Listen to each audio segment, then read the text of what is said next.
Wakne gundel. Apa di?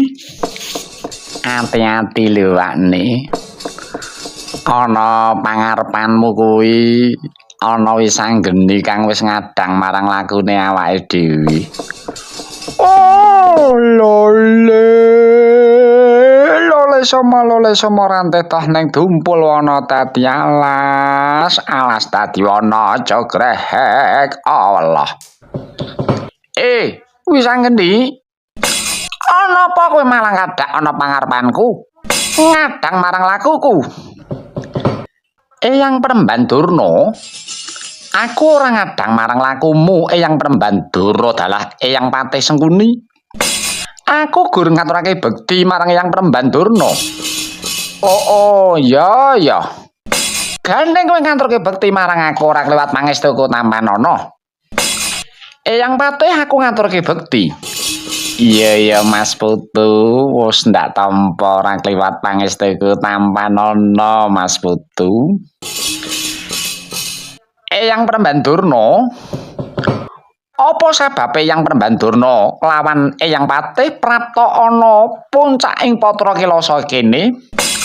Apa Eyang Peremban Durna diutus kelawan Wa Prabu Duryudana supaya munggah ana puncaking Patra Kilasa? Saperlu bakal metik woh wahyu Jatiwasesa yang Wiladalah Sontoloyo. Kak wis ngerti ta wakne? Oh, ladalah ana pitakon kok malah mumet sing mangsuli. Wis anggeni? Apa Yang Peremban? Pancen kepara nyata. Kowe arep apa? Pancen raptaku ana kene diutus kelawan Siwa Prabu Duryudana supaya munggah ana puncaking Patra Kilasa saperlu bakal metik woh Jatiwasesa.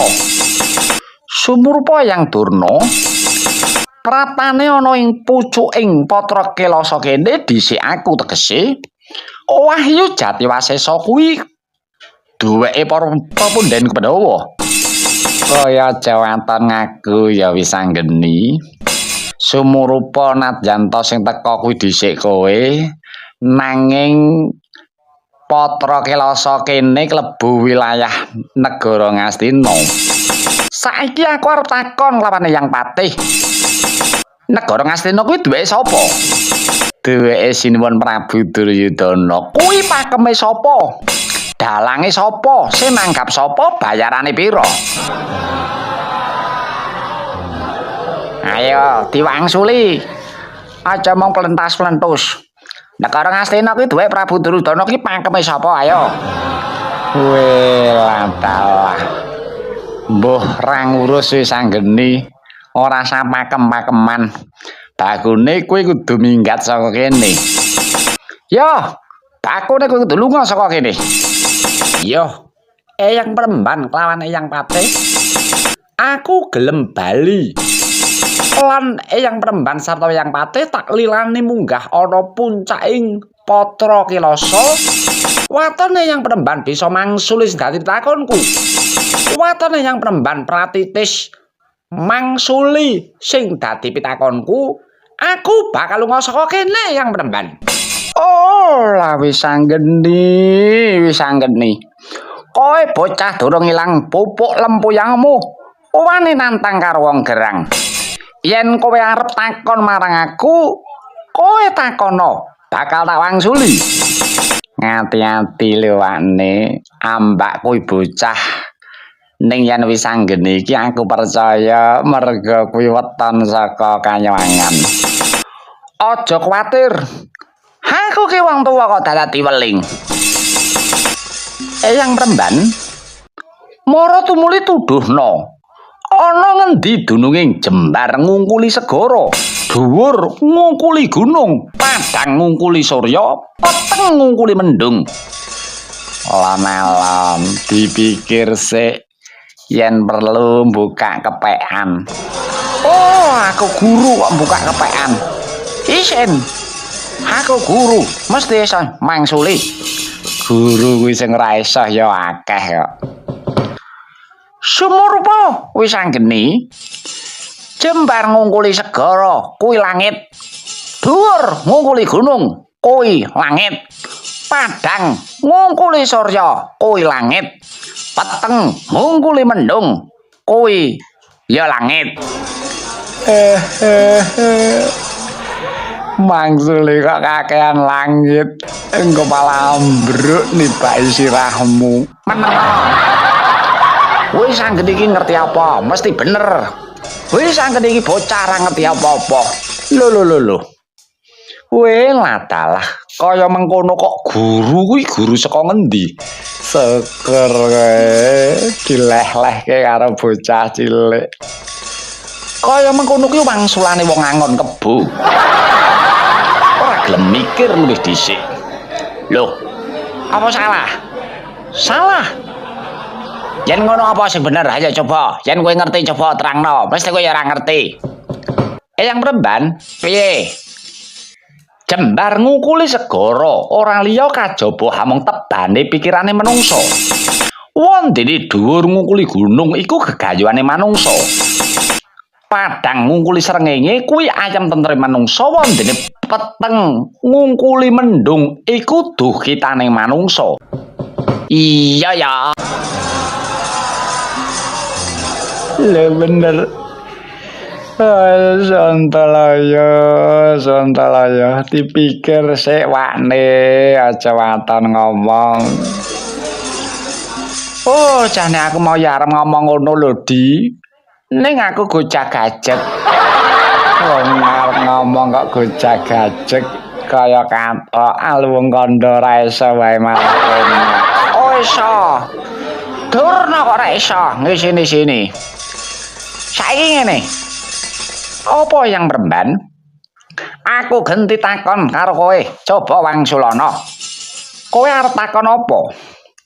Menawa pancen kowe bocah wasis, pancen kowe bocah pinter. Gusti kang ngakarya jagat maringi marang menungsa kuwi pira cacahe apa jenenge? Ayo, mesti kowe ra iso. Saiki tak walik genti. Aku nyuwun keterangane yang Remban. Lah, nak tenan to? Tenan to, Di? Ora iso to, Di? Ayo kowe kudu lunga. Ora. Sapa sing ngomong aku ora iso mangsuli sing dadi pitakone yang Remban? Aku ngerti sing dadi pitakone yang Remban, nanging aku bakal nodi kelawan yang Remban.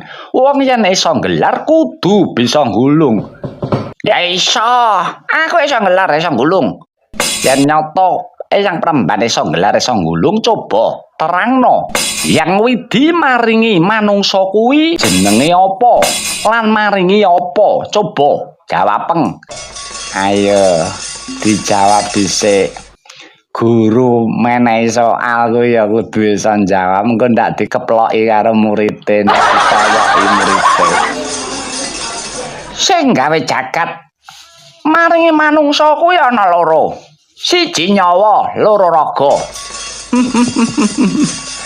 Kaya ngono kok pendhita. Kuwi pendhita cap apa?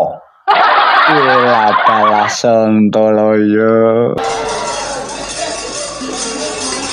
Dionekke meneh lewatne. Iki kepiye ana lalakan wong tuwek diburing-buring bocah. Yang Remban, wangsulanmu kuwi kurang komplit mungguing pangrasaku. Lah yen kowe apa? Yang Remban, Yang Mahanasa maringi manungsa kajaba nyawa kelawan raga kuwi ana tunggale. Yaiku sanga cacahe tur ora kasat mripat. Ingkang papat dumunung ana ing cipta rasa budi kelawan karsa, wondene ingkang lima dumunung ana ing pancadriya. Oh, kowe ngawur wis anggeni. Ngawur kuwi. Nalare piye? Kowe ngandhakake sing gawe jagat maringi sanga ora kasat mripat, sing papat cipta rasa budi kelawan karsa aku cocok, ning sing lima aku ora mathuk. Merga pancadriya kuwi kasat mripat wujude netra grana tutuk kulit kelawan karna. Eyang Remban, apa? Mripat kuwi gunane dienggo apa? Ayo dienggo ndelok. Dienggo ngindik wong adus ya kan. Ngindik wong adus lambemu kuwi. Ora kena ngindik wong adus. Ya ora apa-apa, kejaba aku melu. Lah kok malah guru arep melu ngindik. Ya ora apa-apa ta, ora apa-apa ta. Ngene yang perempuan. Yen sing duwe mripat kuwi wis mati, apa mripate isih iso kanggo ngulatake? Ya ora iso no. Wong mati kok iso ndelok, ora iso. Lah iya. Yen ngono sing awas kuwi dudu mripate. Ning sing awas iku Pramana Jati kang wis nunggal sajiwa. Mula ora mokal akeh priyayi tunanetra nanging wutane ora kandhas marang batin. Laire wuta ning batine bisa maca kahanan kang gumelar. Iku awet saka awase Pramana kang wis nunggal sajiwa. Oh iya ya. Duh, piye wakne. Menang-menang no ya wane ben kurup sing numpak bis iki mau. Awake dhewe nggo masukan akeh makane wis kakean kok nganti kalah. Aduh wakne engko malah ngentekke anggaran APBD. Apa to iki? Kan ngendi-ngendi tekan APBD barang. Oh, lole. Wis ngene. Yang peremban ono apa? Saiki genti pitakonku. Yo, takono tawang suli. Wilangan songo mau. Yen tak cipuk siji, isih pira? Isih 8. Dulunge. Ana laku ning Pandita. Pandita iku darbe laku 8 perkara. 1 hambek hanuraga, 2 tresna asih mring sasama, kaping 3 tanduk aris urat manis, kaping 4 ing cipta demen tetulung, ping 5 adoh panggawe cidra, ping 6 ora kena gawe rusak, ping 7 ora kena gawe serik, genepe kaping 8 yaiku ngalah tanhan gunggung diri. Iku laku ning Pandita. Iya apa ora? Iya ya, bener meneh wane. Iya ki. Wah, ayo wane, menang-menang wane.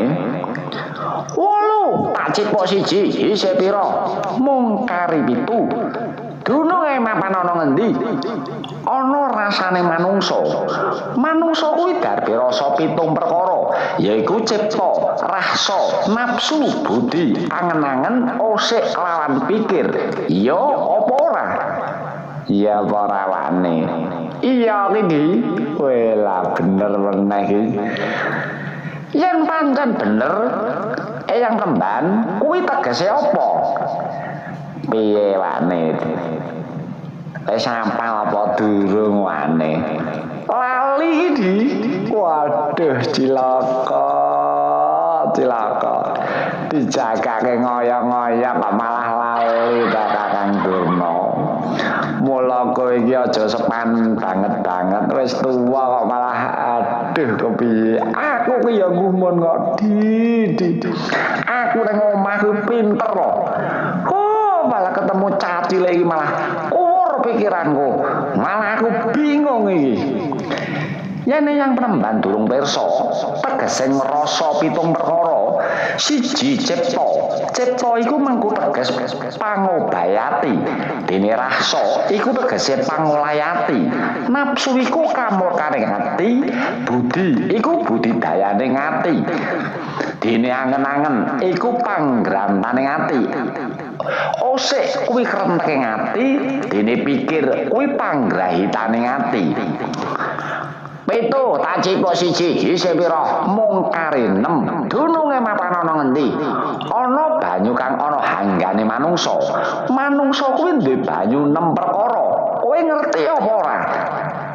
Kowe ngerti di? Ngerti. Manungsa kuwi duwe banyu 6 perkara. 1 jenenge banyu kuping. Banyu kuping kuwi jenenge kapok. 2 banyu ireng kuwi jenenge umbel. Ping 3 kuwi banyu mata jenenge blobok. Ping 4 banyu tutuk kuwi jenenge iler. Ping 5 banyu manuk kuwi jenenge pipis. Ping 6 bus.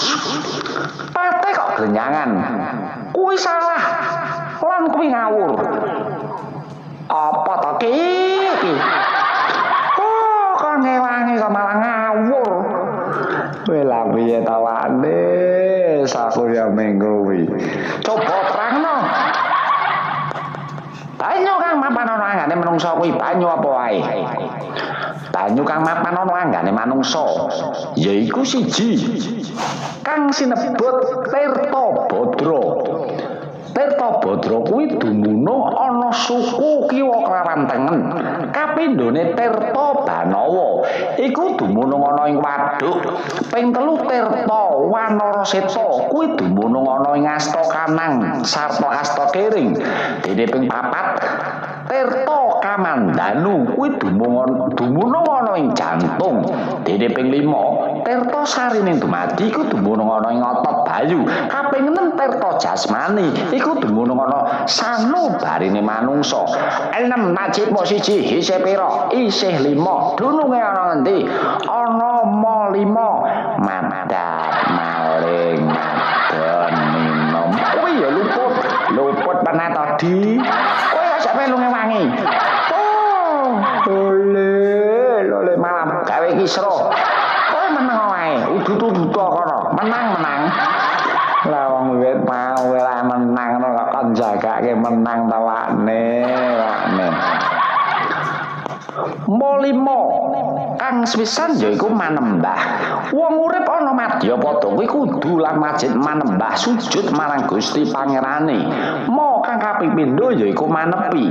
Wong urip ana ing Marsapada kudu kumpul kelawan garwa putra kadang mitra aja padha panca bakah utawa tukar padu. Aja gawe kapitunaning liyan, aja gawe kapitunane kawula bangsa negara kelawan agama. Sabab saapi-api manungsa yaiku manungsa kang piguna tumraping manungsa liyane. Khairunas anfauhum linas. Dene maka kaping 3 yaiku maguru tumitah ana ngalam donya. Gedhe cilik nom tuwa lanang wadon kudu lan wajib sinau. Lan yen sinau nganggo guru. Sebab yen sinau ora nganggo guru, gurune setan. Mula kang saka iku pasinaon iku mau aja nganti gawe kapitunaning garwa putra kadang mitra kawula bangsa lan agamane. Wondene mo kang kaping 4 yaiku mangabdi. Wong urip ana jana luka wajib mangabdi marang anak bojo, ngabdi marang pagaweane dhewe-dhewe, ngabdi karo pandurane, ngabdi marang kawula sanak tangga bangsa negara kelawan agamane. Genep mo 5 yaiku kang sinebut makarya. Makarya kang mengkuperdi wong urip ana alam donya kudu lan tansah makarya. Tegese wong urip duweni ana kapinteran lan yen wong urip duweni kapinteran apa wae kapinterane kuwi kudu digunakake, kudu diluberake marang anak sanak tangga ingkang tanpa mengkumilik kelawan pamrih lan kudu gelem dana driyah kang ora ngarep-arep imbalane. Dana driyah marang sepadane urip uga makarya kanggo bangsa negara kelawan agamane. Kuwi genepe mo 5. 5 tak cipa siji isih pira? Ayo, isih pira? Wo, mung nirake. Isih 4. Dununge ana ndi? Ana nafsu 4 perkara kang darbe werna 4 yaiku abang, ireng, kuning kelawan putih. Coba kowe terangno. Ingkang abang kuwi arane nafsu amarah, dununge ana ing amperu dalane saka kuping. Kang ireng kuwi arane nafsu aluamah, dununge ana ing wadhuk lan dalane saka ing tutuk. Ingkang kuning jenenge nafsu sofiah, dununge ana ing balung dene dalane saka ing irung. Wondene ingkang putih arane nafsu mutmainah, dununge ana ing limpa dene dalane saka ing mripat. 4 ajipok siji isih pira? Mung kari 3. Mapane ana ngendi? Ana sorot 3 perkara yaiku sorote Surya Candra lawan Kartika. Soroting Surya akarya madangi jagat dumadi hanuntun hanjoke ingkang tinuju. Dene sorote Candra kinarya kanggo ayem tentreming pikir. Wondene soroting Kartika pinaka kanggo pepasraning ati lan panengraning kabeh mangsa kala. Telu tak cipuk siji, kari pira? Mung kari loro. Dununge ana ngendi? Ana isining jagat. Jagat kuwi isine mung ana loro. Apa wae? Yaiku lanang lawan wadon, bungah lawan susah, peteng lawan padang. Lan liya-liyane. Ora tak cipuk siji, isih pira? Mung kari siji. Durunge ana ing cangkriman.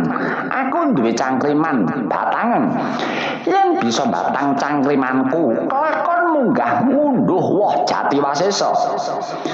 Ngati-ati lewane Gundel. Iki mung kari lasuan iki. Yen nganti kena disemes, ora urung mulih klontro-klontro. Rai gedhek ana guru dikalahke bocah. Aja kuwatir, Di, aja kuwatir. Percaya. Apa to cangkrimane wis anggen iki? Oh, paling-paling ya mong hotel Gidi. Wow, paling kuwi apa kuwi? Tombo cepentel kali wedi. Wis, paling ming kuwi. Ayo, wis anggen iki. Apa cangkrimanmu? Penemban, aku bakal takon, sandang lawan pangan kuwi disendi? Ayo dipikir sik. Yen nganti luput mulai tanpa entuk gawe. Dhisik sandang. Buktine apa? Tak sanepake. Bayi kang lair kae. Bayi lair ceprot, ora butuh pangan, ning butuh sandang. Buktine digedhong, dikemuli. Ya apa ora? Salah yang temban, sandang lapan pangan kuwi dhisik. Pangan. Apa sebabe? Tak sanepake kaya dene bayi kang mapan ana ing sajroning weteng. Bayi kang mapan ana sajroning kandungan kuwi ora butuh sandang nanging butuh pangan sabab mangan saripatining pangan kang mapan ana ing kandungane ibu. Buktine ibu banjur ngidam. Ya apa ora? Weh, kalah bener lawane. Ora ana sing jenenge bayi ana jero weteng lah kok nganggo blangkon kuwi ora ana. Bayi kok ketunan terus lap-lapane ngono kuwi ora ana. Gandeng Eyang Penemban kuwi kalah. Aku njaluk Eyang Penemban lawan Eyang Patir lan para wadya Balakura kudu bali saka ngene.